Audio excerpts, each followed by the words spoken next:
Once again, remember, we want that combination of mobility, stability. And one of the things I always want you to think about is if you're a fairly mobile person, you probably need to lean into stability. If you're a really stiff and tight person, you probably need to lean a little more into that mobility component, right? So the movement might look the same for everybody, but it might feel a little different. We might use some slightly different coaching cues depending on which side of that we need a little bit more of, okay? So first one, activated dead bug.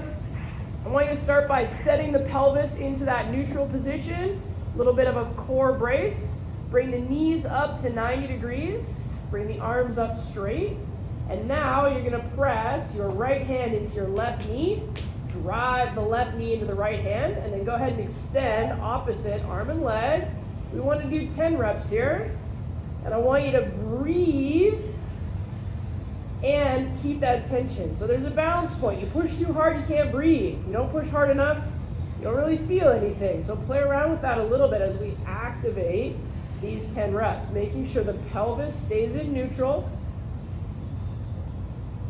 I can't talk and count at the same time. Let's call that 10. Good. Other side. So now left hand pushing into right knee and opposite arm and leg extension. Pay attention today if you feel a little tighter in one hip, or if you feel maybe a little bit hollow through the core in one side. Try to take deep breath in, fill that up, brace and hold it nice and tight.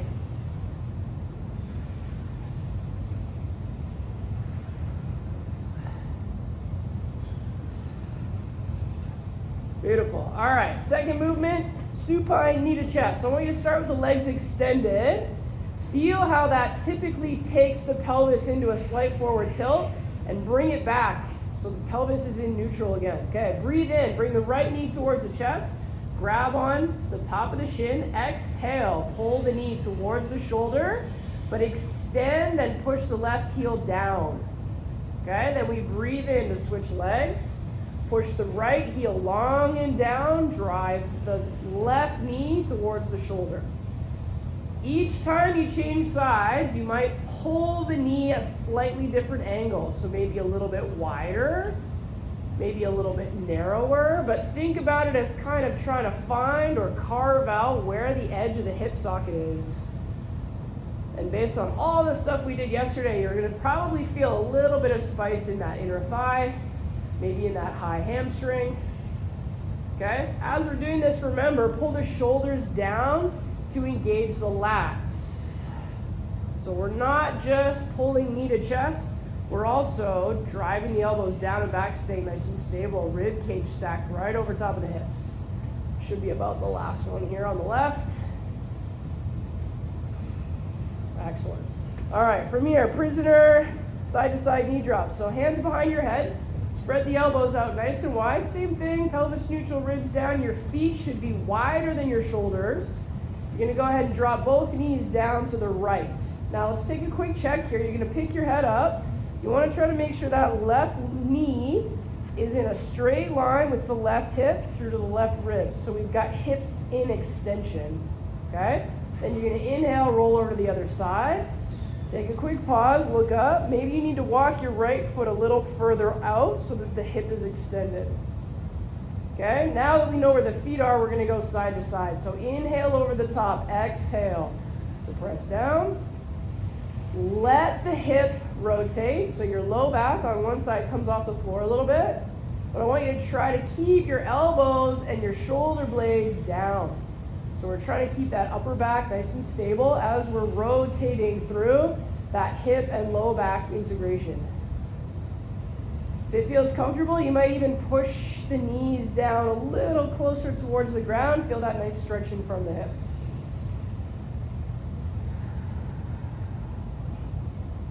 Let's go last one each side here.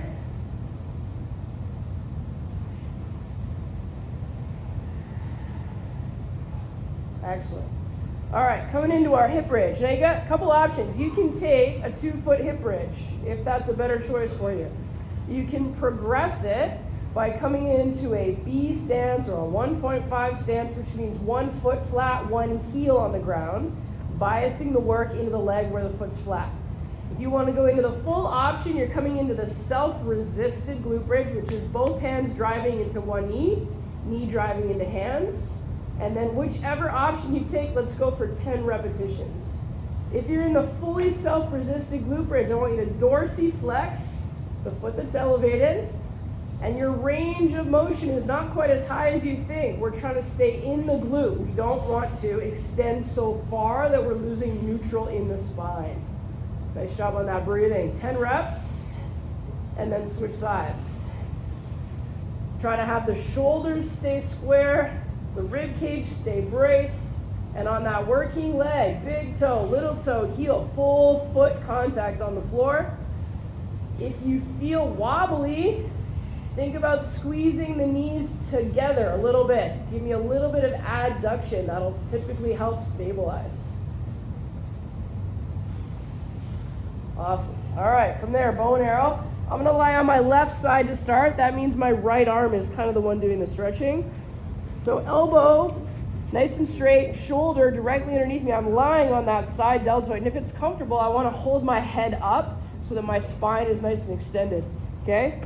Femurs are about a 45-degree angle, so that puts my feet in line with the back side of the body. Get tall. You're gonna drag the elbow back like pulling a bow and arrow, so it's high towards the ceiling. Now push the straight arm into the ground as you pull yourself open like you're drawing that bow as big as you can. And when you've gone over as far as you can, then extend the right arm out. Reach your fingertips as far away from each other as you can. Come back over the top. We're gonna go 5 reps on each side. Inhale to come over the top. Exhale as you push and pull yourself into that nice big T shape. And every time you go, try to get a little taller through the crown of your head so you're lengthening the spine to create rotation. If you're feeling pretty good, you can take that back arm a little above a T shape. Maybe start coming towards that Y shape. See if you feel a little bit through the pec minor as well.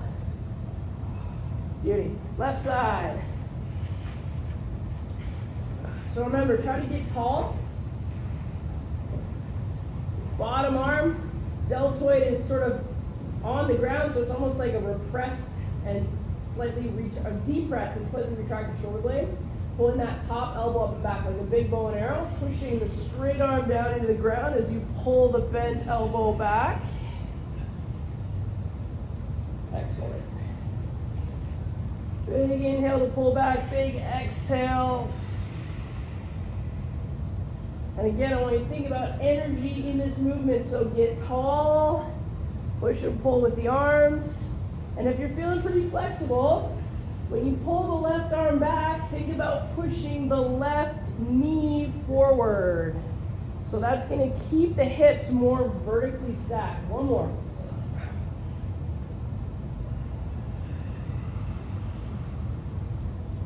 Excellent. Love it. All right, reach and rotate.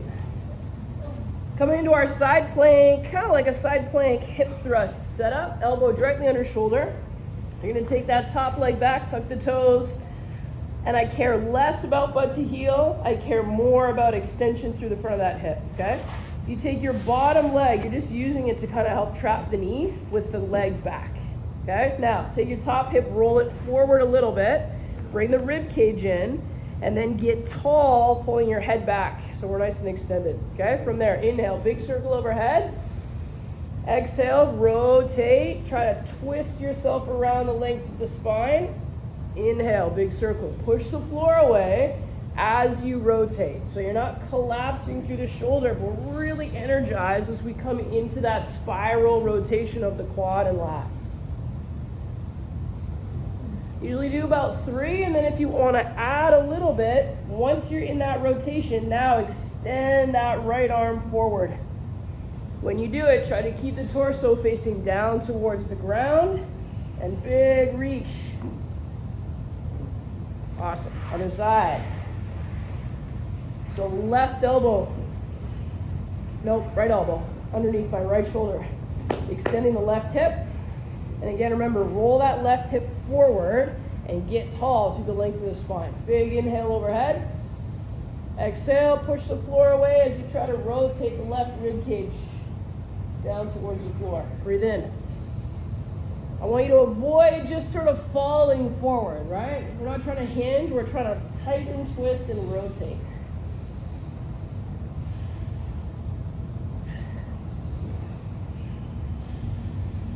On the third or fourth one, if you want to, add extending that left arm forward.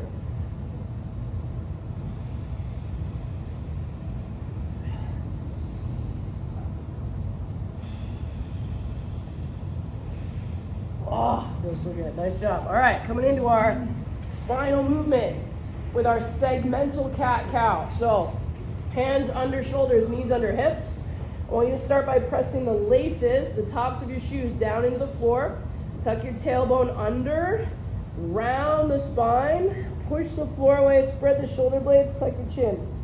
Okay, now tuck your toes, leave your head where it is, one vertebrae at a time, from the tailbone up, extending through the chest, sternum comes through biceps, push the floor away, your chin comes up, then your eyes go up. Leave your eyes up, top of the feet down, tuck your tailbone under. One vertebrae at a time, push the floor away, feel the shoulder blades spread apart. The last thing that comes is your chin and then your eyes. Tuck your toes, tailbone up, get long through the front of the body, extend the sternum through the biceps, chin up, eyes up. Top of the feet flat, round under, try to keep that head up, eyes up as long as you can.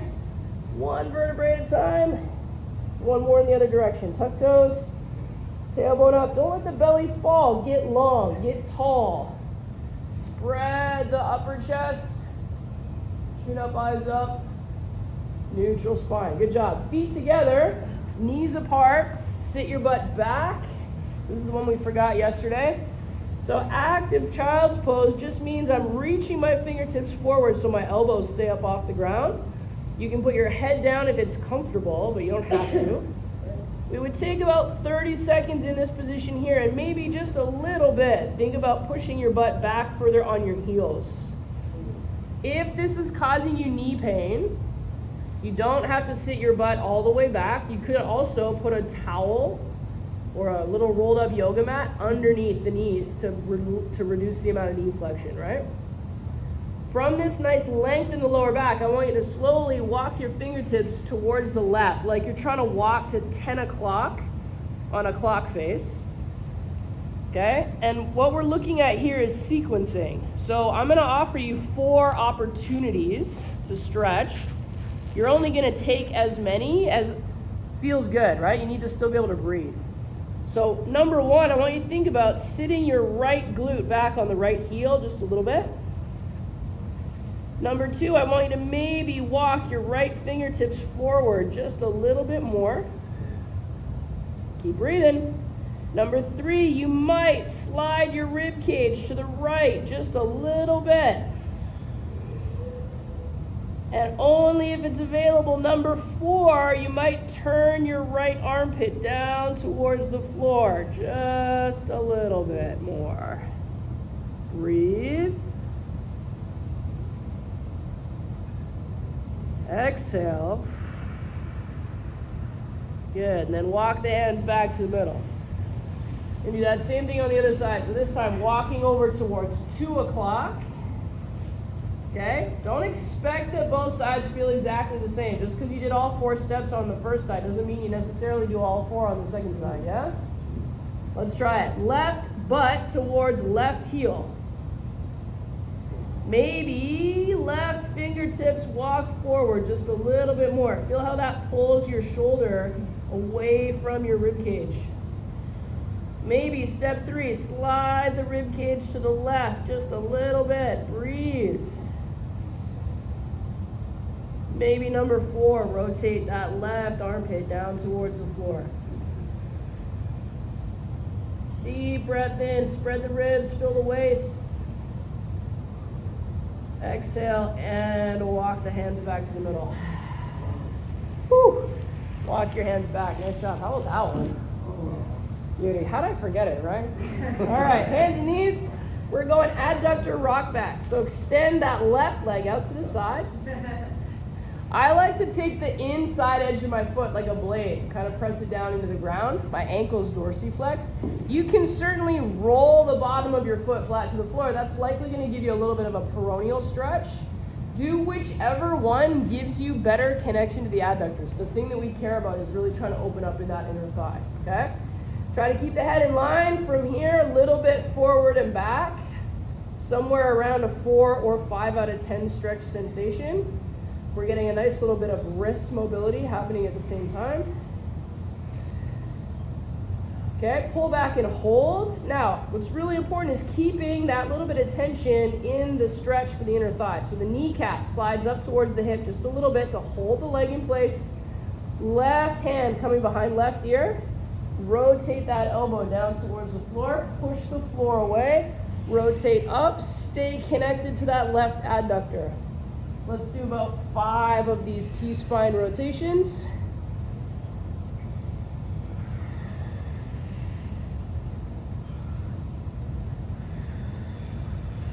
Excellent. Hands down and switching sides. Right leg extends. If you get any pinching in the hip, you can always back your foot up a little bit. It doesn't have to be fully straight out to the side, right? We want to sort of respect what allows us to get that muscle sensation. And if you don't feel a lot, take the right side of your hip and kind of rotate it down towards the ground, right? So often when we extend the leg, we stick the hip up, push the hip back down, try to think about setting the pelvis into that nice neutral position. Create an active stretch first, and then when we oscillate, we shouldn't have to go back very far to feel sensation, right? Breathing. Let's go one more, push back and hold. Make sure that you're kind of sliding the kneecap up towards the hip to stabilize that. Right hand behind the ear. Add in those 5 T-spine rotations. Push the floor away through the left hand so that you can extend your T-spine in order to open up a little bit more. Beauty. All right, from there, we got one more to go. How are we feeling? Better already. Okay, good. We're going to come into our 90-90. I want you to tuck your back toes so that you've got more stability, more connection to that right glute. Okay, and then try to find your pelvis level, right? For some of us, it sticks out to the side. For some of us, it's in that anterior pelvic tilt. So the first thing we want to do is sort of try to come to that nice level pelvis. Push the foot down, squeeze the glute to stabilize, okay? You can always stay here and oscillate. That's the option from foundations. But if you want to go a little further, press the hands up towards the ceiling. Keep your rib cage stacked over top of your hips. Breathe in. Exhale, rotate towards that front leg. Hips stay stable. Inhale, center. Exhale, rotate. Push down into that back foot. The glutes help stop the wobble, all right? 3 times. Good. From there, left hand on hip. Right arm's going to reach up. You got to keep your hips right here. They don't shift sideways. Reach up from the hip up through the armpit. Get tall and extend. Feel a little bit of a stretch through that QL. Intercostals, lats.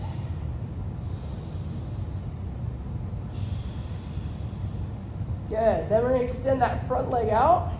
Active foot, slight knee bend. Get tall. Pull your hips back. Pull the femur back into the hip socket. You should create a fairly high hamstring stretch. If you need to, hands on thighs for balance. It's possible that some people are flexible enough to go hands on the floor, but I want you to think more about keeping length in your spine and pulling the femur back. That matters more than knee and nose becoming neighbors. Good, there we go, switching sides. So, tugging the back toe under, finding that nice level pelvis often means that if the right leg is up, we have to take the right side of the pelvis down. Okay? Hands up. Only pain-free, right? A little bit out in front of my ears would be fine if that keeps a better pillar position. Big breath in, exhale. I want you to think about the more height you have, the more ability you're creating to rotate. So think about pushing the floor down, getting tall through the crown of the head, tall through the arms. Good. Right hand on hip. Big reach up. Don't let the hips punch to the side.